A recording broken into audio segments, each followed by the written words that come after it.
En 2 Corintios 5:19 dice que Dios estaba en Cristo reconciliando consigo al mundo, no tomándoles en cuenta a los hombres sus pecados, y nos encargó a nosotros la palabra de la reconciliación. Así que somos embajadores. Pablo, Silas, ellos eran embajadores, igual que yo.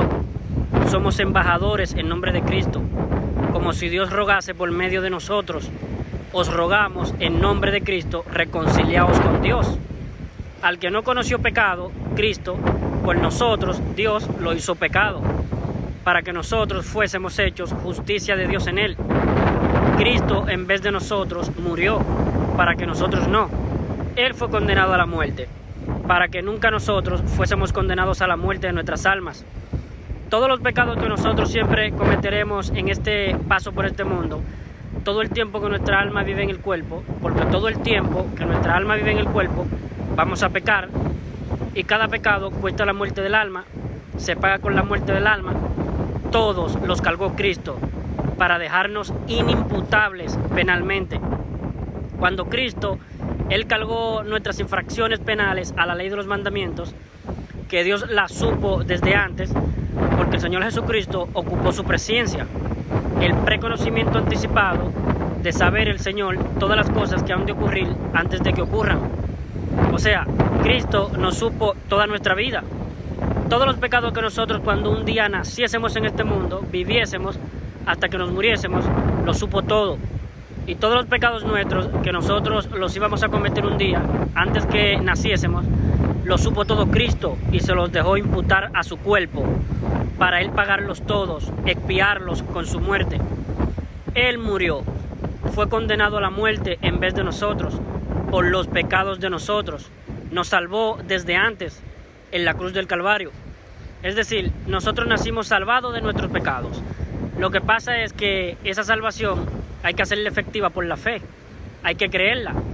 Al no creer, se invalida, quedando expuesto la persona a tener que ser ella la que tenga que responder por sus propios pecados. Y esto le va a significar el lago de fuego, porque no se pueden responder los pecados. El ser humano no puede pagar por sus pecados a no ser que sea con la muerte del alma en el lago de fuego. Entonces, yo siempre hago esta pregunta: ¿podemos nosotros pagar por un solo pecado cometido? No podemos, a no ser que sea con la muerte del alma de nosotros, porque dijo Dios: el alma que pecare, esa morirá. Ezequiel 18:4. Pero en vez de nuestras almas, en la primera carta del apóstol Pedro, capítulo 2, versículo 24, ahí dice: quien llevó él mismo nuestros pecados en su cuerpo sobre el madero, los pecados de toda nuestra vida. Era la única forma de podernos salvar, pagando los pecados de toda nuestra vida. Supongamos que nosotros cometiéramos 100 pecados, desde que nacemos, vivimos y nos morimos. Supongamos. Es para dar un ejemplo. Si Cristo hubiese cargado 99 pecados nuestros, 99 pecados míos, de los 100 pecados que yo cometeré desde que nazco, vivo y muero, yo cometeré millones de pecados, pero supongamos que sean 100. O sea, yo un día nací, viví, me morí y la cantidad de pecados cometidos sea 100. Si Cristo en la cruz hubiese cargado de esos 100 pecados, 99 pecados menos 1, porque los que yo cometí desde que nací, viví y me morí, fueron 100. Ese un pecado me impide a mí el cielo, me manda al infierno, porque el pecado, uno, se paga con la muerte del alma en el lago de fuego, lo que me provocaría a mí al morir ir al infierno, a esperar en tormento el juicio ante el gran trono blanco. Y por ese un pecado cometido, condenado al lago de fuego. El alma que pecare, ¿cuántas veces? Una sola vez, esa morirá. Entonces, para poder cumplir la promesa que nos hizo el Señor, porque nuestro Señor nos hizo una promesa en Juan 10:28, diciendo: y yo les doy vida eterna, significa inmortalidad a sus almas, vida perpetua, sin nunca dejar de tener vida, porque eso es eterno, siempre, por siempre. Si deja de ser, entonces nunca fue eterno. Si se pierde, la salvación nunca deja de ser, es eterna. Pero si deja de ser, entonces nunca fue eterna. Entonces Cristo mintió. No, Cristo no mintió. Mienten los pentecostales que dicen que la salvación deja de ser, se pierde. Entonces, Cristo nos promete la vida eterna, Juan 10:28. En la cruz carga todos los pecados nuestros que nosotros cometeremos durante todo nuestro paso por este mundo hasta que nos muramos. Los expía todos con su muerte. Y estando a punto de entregar su espíritu, exclamó el Señor: consumado es, y entregó su espíritu, Juan 19:30. Está consumada la promesa que les hice, la vida eterna ya la tienen. Entonces, yo tengo que creerle al Señor, porque me dio vida eterna a través de su sacrificio en la cruz, en propiciación por mis pecados. Entonces, yo me voy al cielo creyendo con fe lo que Cristo hizo por mí. Cristo murió en la cruz, fue condenado a la muerte y murió por los pecados míos. Los expió todos. Ante los ojos del Padre, mis pecados no existen más. Nuestros pecados no existen más criminalmente, porque Jesucristo en la cruz del Calvario murió por nuestros pecados, de nuestras almas. Entonces, nosotros estamos aquí, en este espacio físico-temporal. Pero en la eternidad, ante los ojos del Padre en los cielos, nuestros pecados no existen más. Entonces yo me voy al cielo. Yo nunca jamás he pecado ni una sola vez. Yo no he pecado. Bueno, yo he pecado, pero un montón de veces, innumerables veces aquí en la tierra. Pero ante los ojos del Padre, yo nunca jamás he pecado, porque mi Cristo me expió todos mis pecados, los pecados míos en la cruz, usando su presciencia, el preconocimiento anticipado de saber Cristo cuándo un día yo iba a nacer, cuánto tiempo iba a vivir y cuándo yo me iba a morir. Y supo todos mis pecados y todos ellos que yo no los quise cometer, pero los cometí, o lo que quise cometer y los cometí igual. No importa por qué motivo cometí el pecado, lo que importa es que pequé. Y todo pecado de pensamiento, de hecho, de acción, por omisión, todo tipo de pecados que me condena mi alma a la muerte, los cargó Cristo, los expió Él con su muerte y a mí me dejó exento, libre para ir al cielo, gratuitamente. Mi entrada es gratuita al cielo. Nunca pago yo por ningún pecado que yo cometa en lo penal. Los pecados que yo cometo los voy a pagar aquí, en lo moral, en lo terrenal. Y eso va a significar pérdida de la salud, pérdida financiera, porque el pecado trae pobreza, ruptura matrimonial, pérdida del matrimonio, separación, divorcio por andar fornicando, adulterando, emborrachándome, siendo un holgazán, una persona que sea un flojo, incluso la pérdida de la vida física, muerte física, pero nunca más la muerte de mi alma. Entonces, ¿conviene andar pecando? No, por supuesto. Entonces, un buen maestro de la Escritura tiene que exhortar a las personas a no pecar, pero un evangelista tiene que decirle a la gente que al pecar, todo lo que la persona quiera pecar, nunca más pena de muerte para el alma, porque el evangelista se ocupa del alma.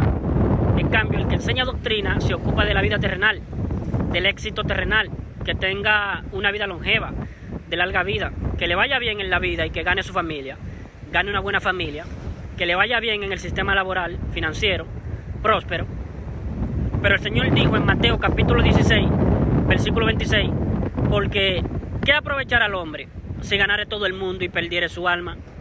¿O qué recompensa dará el hombre por su alma? Por lo demás, Cristo nos hizo libres de la ley. Entonces, la ley ya no nos condena. O sea, la ley de los mandamientos, y yo infrinjo la ley, ya no me condena mi alma a la muerte. Me va a condenar en la vida terrenal, pero nunca más me va a condenar al infierno, al juicio y al lago de fuego. Entonces, ¿cómo dicen los opositores que son del mundo evangélico? O sea, que tú estás diciendo que cuando uno se arrepiente y cree con fe en el evangelio, ahora él puede pecar todo lo que quiera, porque es salvo siempre salvo y puede pecar todo lo que quiera. Exactamente. Al morirse se va al cielo, si es que ha creído en la salvación provista por Cristo en la cruz del Calvario. Pero si está dependiendo de él, se va a ir al infierno. Entonces, ¿quién paga la cuenta total de los pecados? La cuenta total, porque los pecados siempre van a ir aumentando. O sea, la cuenta de los pecados siempre va a ir creciendo. Jamás un ser humano en su vida va a llegar a un punto en que a partir de ese punto en adelante ya nunca más cometa pecado. Entonces la cuenta de los pecados llegaron hasta ahí y ahora él sigue viviendo sin nunca más cometer pecado. No, la cuenta siempre va a ir agrandándose, porque todos nosotros, tú y yo, pecaremos hasta que nos muramos. Entonces, ¿quién pagará la cuenta final de los pecados cometidos por ti?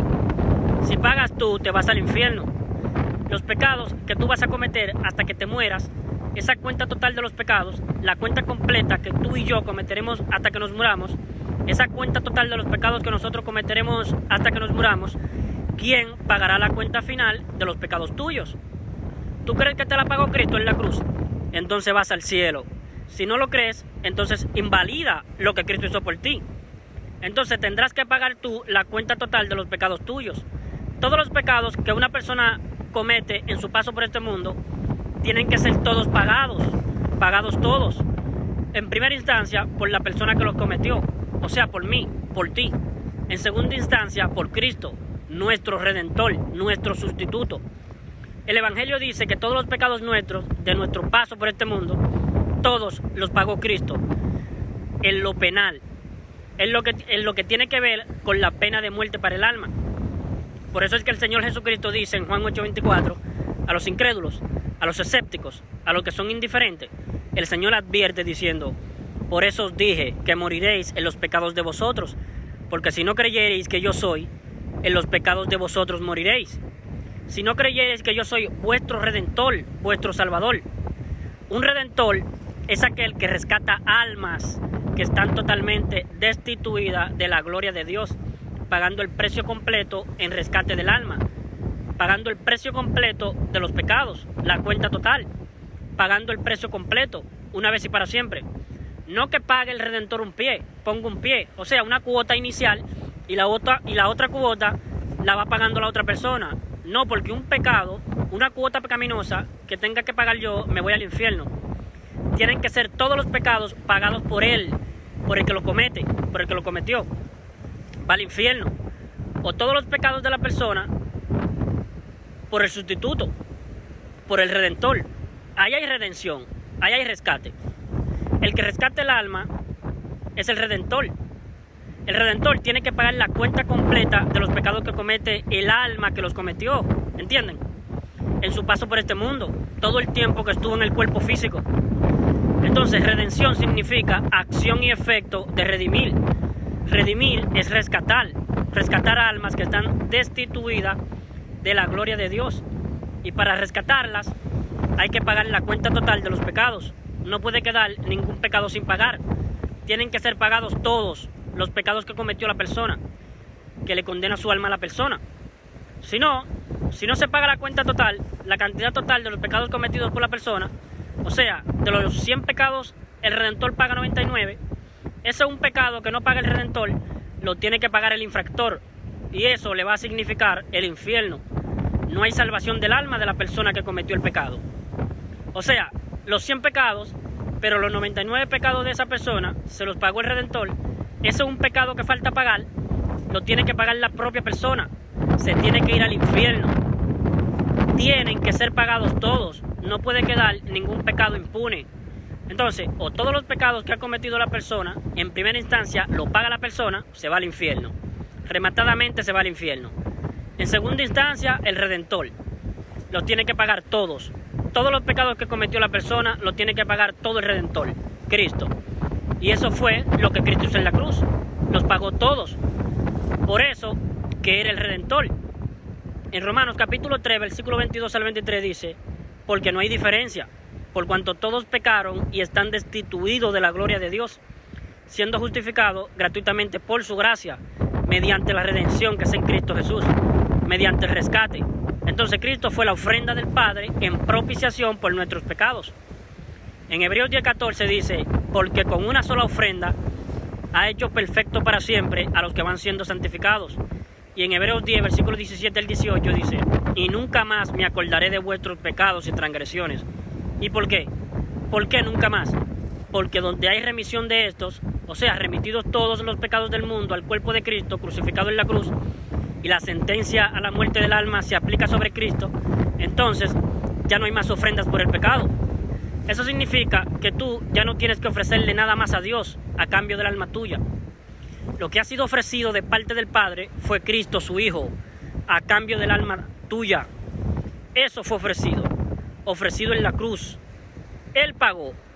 El pago se hizo al contado, total, una vez y para siempre. Entonces tú ya no tienes que ofrecerle nada más a Dios a cambio del alma tuya. El alma tuya ha quedado rescatada por lo que ofreció el Padre. El Padre ofreció a su Hijo. El Padre Celestial ofreció a su Hijo. Por lo tanto, Dios está diciendo: nunca más me acordaré de vuestros pecados y transgresiones, porque donde todos los pecados del mundo, los tuyos, los míos, los de toda la gente del mundo, han sido remitidos al cuerpo de Cristo, y por lo tanto Él los pagó todos con su muerte, entonces ya tú no tienes que ofrecer nada más a Dios a cambio del alma tuya. No hay más ofrendas por el pecado. Tú no tienes que ofrecerle a Dios una vida en santidad, ofrecerle a Dios una vida dejando de ser tibio, ofrecer a Dios una vida estando tú permaneciendo cual pámpano en la vid para no ser cortado y echado al fuego, ofreciendo tú a Dios una vida en santidad, porque sin santidad nadie verá al Señor. No tienes que ofrecerle nada más. Ya tú has quedado salvado. La ofrenda por los pecados tuyos fue Cristo. En Él fueron todos los pecados tuyos remitidos, y Él los pagó todos con su muerte, una vez y para siempre. Todo esto es evangelio, buena nueva de salvación, evangelio que nunca es predicado en ninguna congregación cristiana. En las congregaciones cristianas predican obras, en cambio yo predico fe, certeza, convicción. La fe para Dios es mucho más preciosa que el oro, 1 de Pedro 1:7. Sin fe es imposible agradar a Dios, Hebreos 11:6. Es pues la fe la certeza de lo que se espera. ¿Tienes tu certeza de lo que te espera después de morir? En base a lo que Cristo hizo por ti en la cruz, ¿tienes tu certeza de lo que te espera? Yo, por ejemplo, que soy un degenerado pecador, cochino, asqueroso, inmundo pecador, yo tengo certeza absoluta de lo que me espera después de morir. Voy al cielo. Sé que tengo vida eterna. ¿Por qué? Porque he creído en Cristo. He creído en lo que Cristo me prometió. Yo les doy vida eterna. Juan 10:28. Y en la cruz Cristo exclamó: está lista la vida eterna para ti. Yo te la di. Consumado es lo que yo te prometí, la vida eterna. Juan 19:30. Yo te creo, Señor. Yo te creo. Señor, usted no miente. El sacrificio que usted realizó en la cruz de su propio cuerpo, de su alma, de su espíritu, lo hizo por mí. El sacrificio que usted hizo en la cruz ha sido todo suficiente para que yo pueda irme al cielo con usted. Este es el amor de la verdad, que Cristo nos salvó al precio de su vida. Por cuanto ellos no recibieron el amor de la verdad, nunca les importó ese amor vertido en la cruz del Calvario para ser salvados. Por esto Dios les envía un poder engañoso, la religión, para que crean la mentira, a fin de que sean condenados todos los que no creyeron a la verdad, a Cristo, que esto es la verdad, sino que se complacieron en la injusticia.